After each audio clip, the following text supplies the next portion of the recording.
ಧಾರವಾಡದ ಬಾಳಿಕಾಯ ಓಣಿಯ ಶ್ರೀ ನಾಮದೇವ ಹರಿಮಂದಿರದಲ್ಲಿ ಸಂಕ್ರಾಂತಿ ಅರಿಶಿಣ ಕುಂಕುಮದ ಕಾರ್ಯಕ್ರಮ ನಿಮಿತ್ತ ಭೋಗಿ ಬಾಗಿನ ಸಮಾರಂಭ ಕಾರ್ಯಕ್ರಮವನ್ನು ಹಮ್ಮಿಕೊಳ್ಳಲಾಗಿತ್ತು.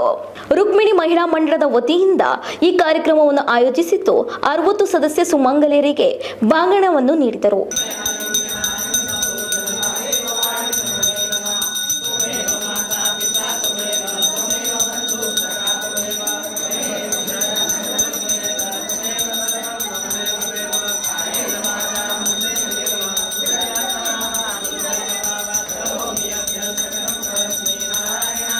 ಈ ಸಂದರ್ಭದಲ್ಲಿ ಮಾತನಾಡಿದ ವಾಣಿ ರಾಮಚಂದ್ರ, ಬಾಗಿಣವನ್ನು ಪಡೆದವರು ಭಕ್ತಿ ಭಾವದಿಂದ ದೇವರ ಮುಂದೆ ಇಟ್ಟು ಆಯಾ ವಸ್ತುಗಳ ತಮ್ಮ ಮನೆಯ ಭಂಡಾರದಲ್ಲಿ ಸೇರಿಸಿ ಅದನ್ನು ಉಪಯೋಗಿಸುವುದರಿಂದ ಆಹಾರ ಅಕ್ಷಯ ಆಗುವುದರಲ್ಲಿ ಯಾವುದೇ ಸಂಶಯವಿಲ್ಲ ಎಂದು ತಿಳಿಸಿದರು.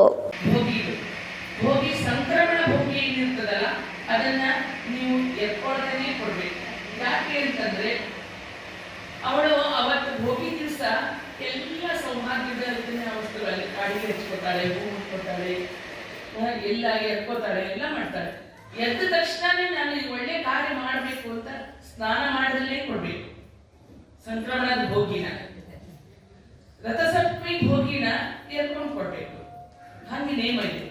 ಭೋಗಿ ಒಳಗೆ ಏನ್ ಸಾಮಾನು ಇರ್ಬೇಕು ಅಂದ್ರೆ, ನಾವು ಇಬ್ರು ಒಂದು ದಂಪತಿಗಳು ಊಟ ಮಾಡುವಷ್ಟು ಅದನ್ನ ಅಲ್ಲಿ ಸಾಮಾನುಗಳನ್ನ ಇಡಬೇಕು. ಅಲ್ಲಿ ಇರುವಂತ ಸಾಮಾನು ಆ ಒಂದು ಋತುಮಾನಕ್ಕೆ ತಕ್ಕಂತಹ ಸಾಮಾನುಗಳು ಇರ್ತದೆ. ಹುಗ್ಗಿ ಮಾಡಬಹುದು.